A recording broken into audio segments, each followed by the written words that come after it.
చూస్తున్నాం. ప్రముఖ నటుడు రాజేంద్ర ప్రసాద్ కుమార్తె గాయత్రి హఠన్ మరణంతో ఆయన ఇంట విషాద ఛాయలు అలుముకున్నాయి. గాయత్రి అంత్యక్రియలు ఇవాళ హైదరాబాద్ కేపీహెచ్పీలోని కైలాసవాసంలో నిర్వహించనున్నారు. గుండెపోటుతో చికిత్స పొందుతూ శుక్రవారం అర్ధరాత్రి ఏజీ హాస్పిటల్లో తుది శ్వాస విడిచారామె.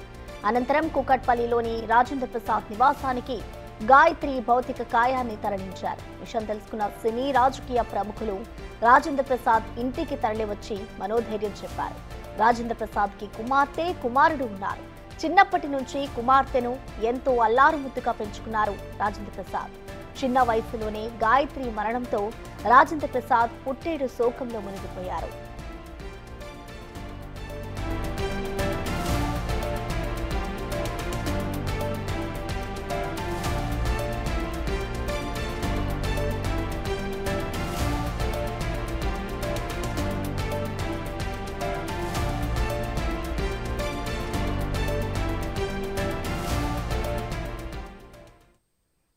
రాజేంద్ర ప్రసాద్ ఇంటి నుంచి మరింత సమాచారాన్ని మా ప్రతినిధి సుజాత లైవ్ ద్వారా అందిస్తారు. సుజాత,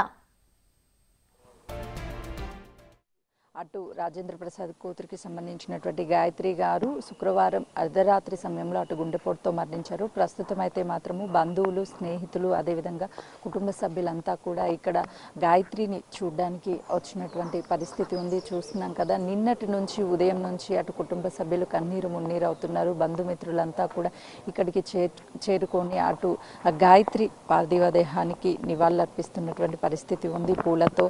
అయితే గాయత్రి గత కొన్ని రోజుల నుంచి అటు కొంత హెల్త్ ఇష్యూతో అటు ఏజీ హాస్పిటల్కి తీసుకువెళ్లారు. తదనంతరం కూడా హార్ట్ స్ట్రోక్ రావడంతో గాయత్రి మరణించినటువంటి పరిస్థితి అయితే మాత్రం హాస్పిటల్ వర్గాలు చెప్తున్నారు. అయితే ఈరోజు ఉదయం అటు అంత్యక్రియలు చేసే అవకాశం ఉంటుంది. 8 గంటల ప్రాంతంలో మొత్తం ఫార్మాలిటీస్ అన్ని కూడా పూర్తి చేస్తారు. తదనంతరం కేబీహెచ్పి అదేవిధంగా హౌసింగ్ బోర్డు 7th ఫేజ్లో ఉన్నటువంటి కైలాసవాసంలో అంత్యక్రియలు ముగిస్తారు. అయితే అటు కుటుంబ సభ్యులు తీవ్ర విషాద ఛాయలు అలుముకున్నాయనే చెప్పుకోవాలి. రాజేంద్ర ప్రసాద్ గారు ఎన్నో చలనచిత్ర పరిశ్రమలో అందరికీ ఎన్నోసార్లు ఎవరికి ఆపద వచ్చిందన్న ముందున్నటువంటి ఆ వ్యక్తికి ఈరోజు కూతురు కోల్పోవడం పట్ల అటు సినీ ఇండస్ట్రీకి సంబంధించినటువంటి అందరూ ఇక్కడికి వచ్చి ఓదారుస్తున్నటువంటి పరిస్థితి ఉంది. నిన్న అటు హీరో చిరంజీవి మాట్లాడుతూ ఎంతో కుటుంబానికి దగ్గరున్నటువంటి వాళ్ళ కూతురు కూడా మా కూతురుతో సమానం, ఎందుకంటే చిన్నప్పటి నుంచి మా కూతుర్లతోనే పెరిగారు, ఒకే వయసు ఉన్నటువంటి పిల్లలు కలిసి చదువుకున్నారు. అదేవిధంగా రాజేంద్ర ప్రసాద్ కుటుంబ సభ్యులతో మా కుటుంబానికి విడదీరాని అనుబంధం ఉంది. ఎన్నో సంవత్సరాలు కలిసి ఇండస్ట్రీతో పాటు అటు కుటుంబ అనుబంధం కూడా ఉంది అని చెప్పారు. దాంతోపాటు అల్లు అర్జును, అదేవిధంగా హీరో వెంకటేష్ ప్రముఖులంతా కూడా నిన్న ఇక్కడికి వచ్చి తనని ఓదార్చే ప్రయత్నం చేశారు. కానీ తను కూతుర్ని కోల్పోవడం అనేది చిన్న వయసులోనే 38 సంవత్సరాలు ఉన్నటువంటి గాయత్రి మరణం పట్ల అటు ఇండస్ట్రీ వర్గాలు కూడా రాజేంద్ర ప్రసాద్ గారికి తీరని లోటు అనే చెప్తున్నారు.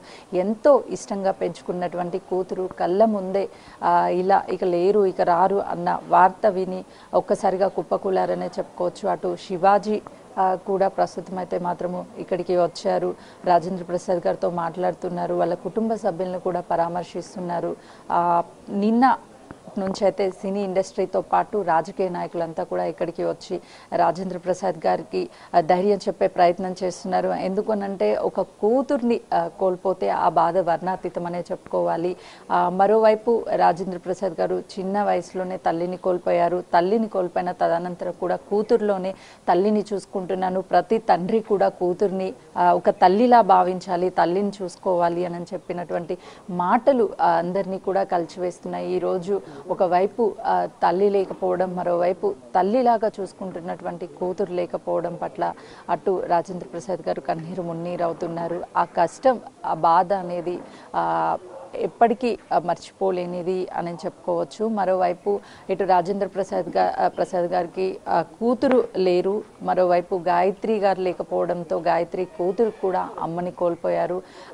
ఈ ఇంట్లో ఎప్పుడు నవ్వుతూ ఆడుతూ పాడుతూ ఇదే ఇంట్లో గాయత్రి సందడి చేసింది. కానీ ఈరోజు ఇక గాయత్రి లేకపోవడంతో ఆ గాయత్రికి సంబంధించినటువంటి జ్ఞాపకాలన్నీ కూడా ఈ ఇంట్లో అలానే ఉండిపోయాయని చెప్పుకోవాలి. అటు విజయవాడ నుంచి అదేవిధంగా వివిధ ప్రాంతాల నుంచి గాయత్రికి సంబంధించినటువంటి బంధువులు అదేవిధంగా స్నేహితులు నిన్నటి నుంచి ఇక్కడే ఉన్నారు.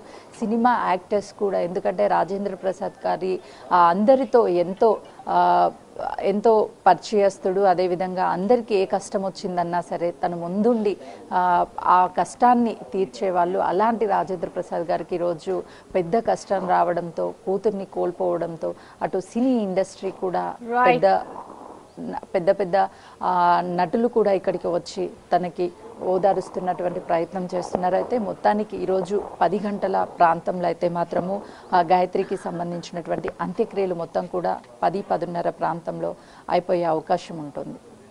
Right, thank you Sujatha.